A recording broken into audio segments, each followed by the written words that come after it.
નમસ્કાર, આપ જોઈ રહ્યા છો સ્પાર્ક ટુડે ન્યૂઝ। સુરતમાં સમાજ સુરક્ષા કચેરી અને બાળ સંરક્ષણ ગૃહ દ્વારા અનોખી પહેલ કરવામાં આવી। અહીં એડોપ્શન કાર્યક્રમ યોજવામાં આવ્યો હતો। સંસ્થા દ્વારા 3 નાની લક્ષ્મીરૂપી બાળકીઓને નવા પરિવારોને સોંપવામાં આવી। સુરત જિલ્લા કલેક્ટર અને પોલીસ કમિશનરની હાજરીમાં આ એડોપ્શન કાર્યક્રમ યોજાયો। તરછોડાયેલી બાળકીઓને શિશુગૃહમાં ઉછેર્યા બાદ દત્તક પ્રક્રિયા પૂર્ણ કરાઈ। ભારત સરકારની સત્તાવાર CARA સ્કીમ હેઠળ પરિવારોની પસંદગી થઈ। બાળક દત્તક લેવા ઈચ્છતા વાલીઓ માટે CARA પોર્ટલ પર રજીસ્ટ્રેશન કરાવવું ફરજિયાત છે। ઉપરાંત બાળકની સુરક્ષા માટે તેને બિનવારસી હાલતમાં છોડવાને બદલે સુરક્ષિત રીતે બાળ સંરક્ષણ ગૃહને સોંપવા વિનંતી કરાઈ છે। સફળ એડોપ્શન પ્રક્રિયા માટે CWC, સમાજ સુરક્ષા વિભાગ અને પોલીસ તંત્રનો સૌએ આભાર માન્યો। પારદર્શક અને કાયદાકીય પ્રક્રિયા બાદ જ બાળકોને પરિવારોને સોંપવામાં આવ્યા છે। ત્રણો પેરેન્ટ્સના ખૂબ ખૂબ શુભકામના આપું છું।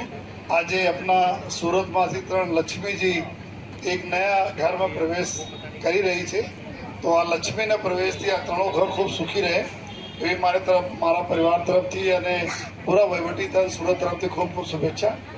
અને બસ એટલે જ અમે કહેવા માંગીએ છીએ કે ભાઈ આ પેરેન્ટ્સ અત્યારે આપ જોઈ શકો છો 3 વર્ષ 4 વર્ષથી બધા વેઇટિંગમાં એડોપ્શન માટે હતા, ત્યારે સમગ્ર પ્રક્રિયા પૂર્ણ કરીને આજે 3 જો આપણા દીકરીઓ આપણા નવા ઘરે જઈ રહી છે, ત્યારે બધા લોકોના મતલબ આપના થકી જોઈએ બધાને એવું બોલવા માંગીએ છીએ કે એવા આપણા બાળકોને કોઈ દિવસ તરછોડો નહીં જોઈએ।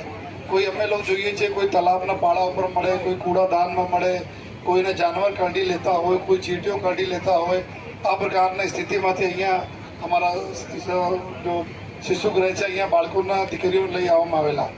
તો બધાને રિક્વેસ્ટ એવા નહીં કરે, ક્યારે પણ એવા સંજોગ થાય તો બધા સંસ્થાઓ છે જોઈએ અહીંયા આપ આપી શકો છો જોઈએ। અને તો ઘણા બધા અહીંયા એવું છે કે જો પેરેન્ટ્સ અહીંયા આપીને ગયા છે, એવું નથી કે જો તમે કોઈ એના ચોરી છુપે કરવાના તમારા થાય તો એના જિંદગી ખૂબ સચવાય। આ રીતે જો એ બધા રિક્વેસ્ટ કરીએ છીએ। અને સાથોસાથ શિશુગૃહના અને બાળગૃહના તમામ જેટલા બી અમારા અધિકારીઓ અને કર્મચારીઓ મિત્રો છે એના બધાને ખૂબ શુભેચ્છા આપીએ છીએ, બધાઈ આપું છું। તમે કેટલા સરસ આ બધાને કેર કરો છો। અને ફરીથી જોઈએ આજના દિવસ ખૂબ ખુશીનો દિવસ છે कि आज 3 દીકરીઓ अपना नवा घर जा रही है। थैंक यू, जय हिंद, जय भारत। हस्ती तो हमारे पुलिस परिवार की बेटी हो गई है और उसके हम नामकरण में और उसकी छठ हमने बहुत अच्छे से सेलिब्रेट किया था, तो जैसे वो पुलिस की बेटी हो गई है। और आज हस्ती के साथ 2 बेटियां और उनको तीनों बच्चों को एक नया घर मिल रहा है और उनके घर में लक्ष्मी जा रही है।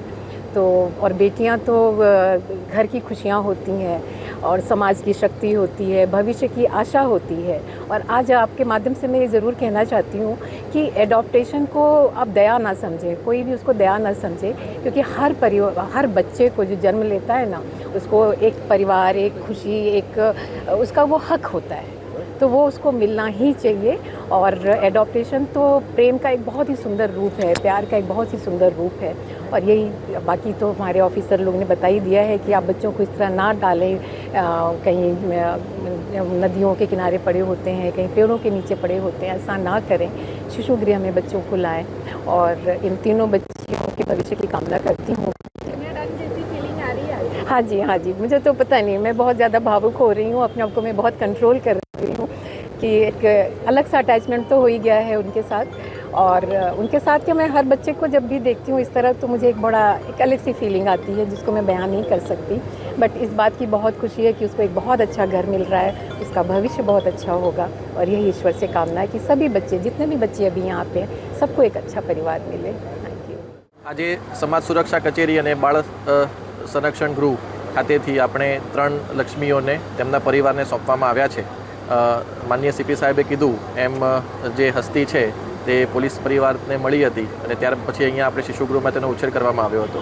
તે જ રીતે અન્ય 2 દીકરીઓ છે એને પણ આપણે અલગ અલગ જગ્યાએથી મળી આવેલી અને આપણે શિશુગૃહમાં એનો ઉછેર કર્યો છે। ભારત સરકારની આપણી એક સ્કીમ છે CARA, એટલે આપણે જે કારા એને શોર્ટમાં કહીએ છીએ। કોઈ પણ વાલીને જ્યારે કોઈ દત્તક સંતાન જોઈતું હોય તો તે કારા ઉપર રજીસ્ટ્રેશન કરાવી શકે છે અને આખી પ્રોસેસ જે છે એ બહુ લાંબી પ્રોસેસ છે।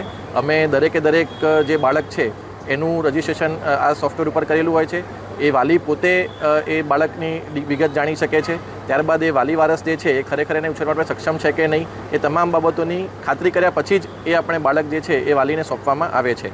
એટલે બહુ પારદર્શક પ્રક્રિયાથી અને બહુ જે કહેવાય કે એક્ઝોસ્ટિવ પ્રોસેસથી આપણે બાળકને આપણે એ પરિવાર નવો સોંપીએ છીએ કે જેથી એ ભવિષ્યમાં એ જે ઘરે જાય તો તેનો સારો ઉછેર થઈ શકે. એટલે હું તમામ જે પણ દત્તક લેવા માગતા પરિવારો છે તેમને હું વિનંતી કરું છું કે તમે આ કારા જે વેબસાઇટ છે તેના ઉપર રજિસ્ટ્રેશન કરાવો ને પછી આગળની પ્રોસેસ કરો. અને જેમ સીપી સાહેબે કીધું કે ઘણા બધા વાલીઓ જે છે એ આ રીતે બાળકોને અહીંયા અલગ અલગ જગ્યાએ છોડીને જતા રહે છે, એમને પણ વિનંતી છે કે જો એવું હોય તો તમે અહીંયા બાળ સંરક્ષણ ગૃહમાં આવીને છોડો કે જેથી તેની કાળજી થઈ શકે. ફરીથી હું જે 3 દીકરીઓ છે એના પરિવારને ખૂબ શુભેચ્છા પાઠવું છું અને અમારી જે સમગ્ર ટીમ જેણે આ કામગીરી કરી છે, CWC પછી સમાજ સુરક્ષાની ઓફિસ, એના તમામ જે કર્મચારીઓ અને અધિકારીઓ છે અને ખાસ કરીને પોલીસ તંત્ર, તેમનો પણ સહયોગ વહીવટી તંત્રને સતત મળતો રહ્યો છે, તો તેમનો પણ ખૂબ ખૂબ આભાર માનું છું. જય હિન્દ.